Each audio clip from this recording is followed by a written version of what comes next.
In the shadow of the Brooklyn Bridge, where the East River whispered secrets to the concrete, Alex Rivera once believed in second chances. At 38, he was a quiet family man running a small auto repair shop in Red Hook, the kind of place where neighbors dropped off their beat-up Hondas and left with a handshake and a fair price. His wife, Maria, taught third grade in Sunset Park.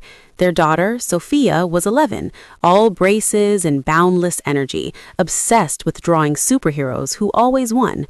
That life ended on a rainy Thursday night in October 2025. Alex was closing the shop late when three men in dark hoodies kicked in the door. They weren't there for money. The register was empty. They wanted the hidden safe in the back office, the one holding $180,000 in cash from a recent insurance payout for a totaled classic Mustang. Alex had been saving it for Sophia's college fund and a down payment on a small house upstate.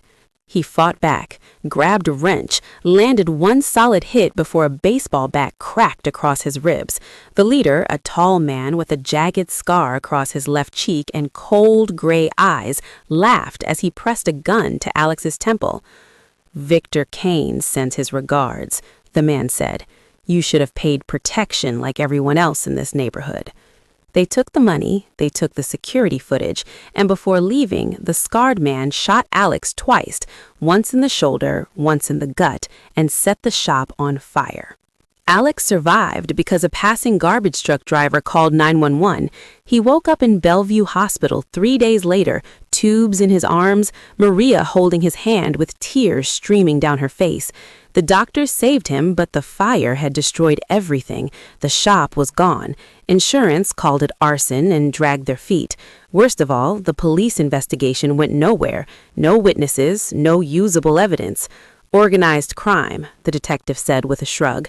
"Victor Kane's crew runs half the rackets in South Brooklyn, hard to touch." Victor Kane. The name burned hotter than the flames. Kane was a rising shadow in New York's underworld, legitimate real estate developer by day, loan shark, extortionist, and drug distributor by night. He preyed on small businesses, forcing protection fees. Those who refused ended up like Alex, broken, bankrupt, or dead. Maria begged Alex to let it go. "We have Sophia. We can start over. Please." But 6 weeks later, while Alex was still on crutches, Maria took Sophia to a school concert in Manhattan. Their car was T-boned by a stolen SUV on the BQE. The driver fled. Maria died instantly. Sophia lingered in a coma for 9 days before the machines were turned off. The police ruled it a hit and run. Alex knew better. Kane's message was clear: silence or more pain. At the double funeral in a small cemetery in Queens, under a gray November sky, Alex stood alone in a cheap black suit, rain mixing with tears on his face.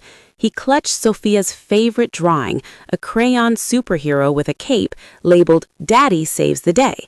Something inside him snapped, not grief, not despair, cold, calculated rage. He made a vow over their graves. "I will burn your world down, Victor Kane, every piece of it." The first month was planning. Alex sold what little remained, the ruined shop lot, Maria's jewelry, even his old truck. He moved into a cheap motel in Jersey City under a false name. He grew a beard, dyed his hair darker, and started training.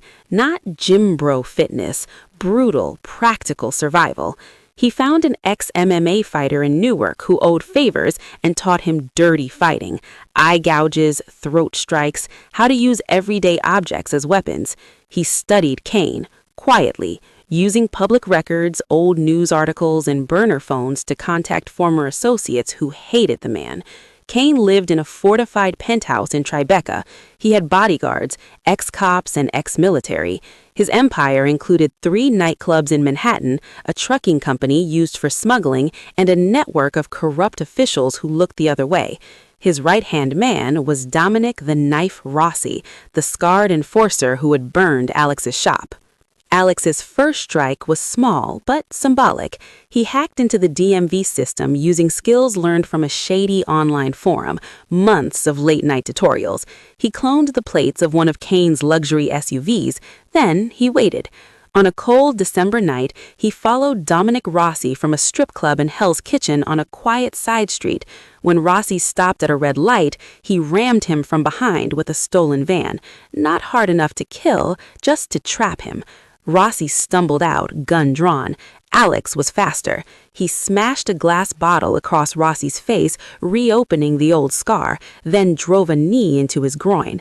As Rossi gasped, he zip-tied him and dragged him into the van. In an abandoned warehouse in the Pine Barrens of New Jersey, Alex interrogated him under a single bare bulb. No torture at first, just questions and photos of Maria and Sophia. "You think this makes you even?" Rossi spat blood. "Cain will bury you." Alex leaned close. "Tell me everything about his operations, the trucking routes, the payoffs, or I start with your fingers." Rossi talked. Names, dates, bank accounts in the Caymans, a major shipment of fentanyl hidden in furniture trucks arriving at Newark Port in 2 weeks. Alex didn't kill him, not yet. He broke Rossi's legs with a tire iron and left him for the rats. A message. The hunter was now the hunted. Cain noticed. Security doubled. One of Cain's nightclubs burned down mysteriously 2 nights later. Alex slipped in during a delivery, rigged a slow chemical fire in the basement. No deaths, but millions in damage in headlines. Mysterious blaze hits Cain properties. The game escalated. Alex moved to a hunting cabin deep in the Pennsylvania woods, inherited from an uncle, off the grid. There, he built his arsenal. He bought legal guns under aliases, practiced long-range shooting with a scoped rifle, and modified a drone for surveillance. He studied Cain, quietly, using public records, old news articles, and burner phones to contact former associates who hated the man. Cain lived in a fortified penthouse in Tribeca. He had bodyguards, ex-cops and ex-military.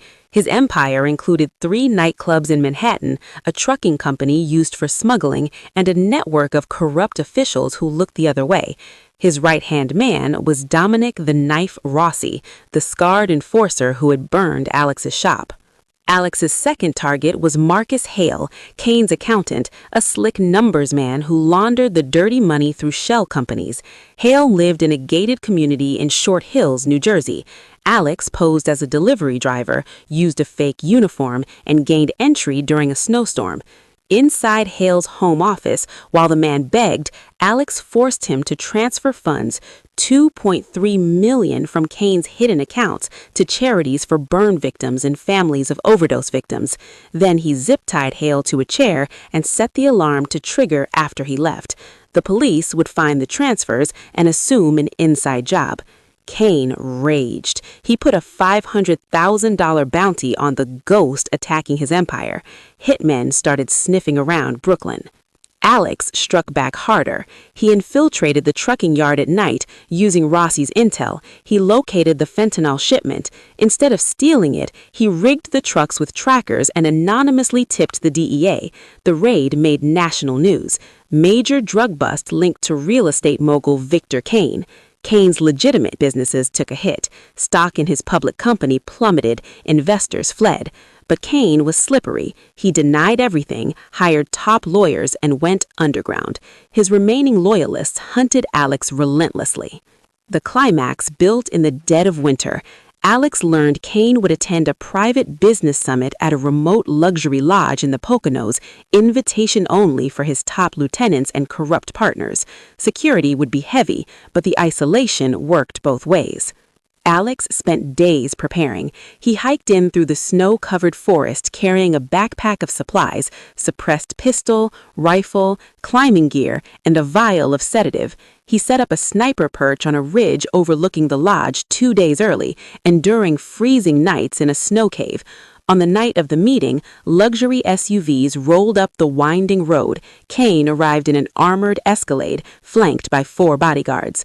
Alex waited until midnight. He disabled the lodge's generator with a remote explosive, plunging the place into darkness. Panic erupted.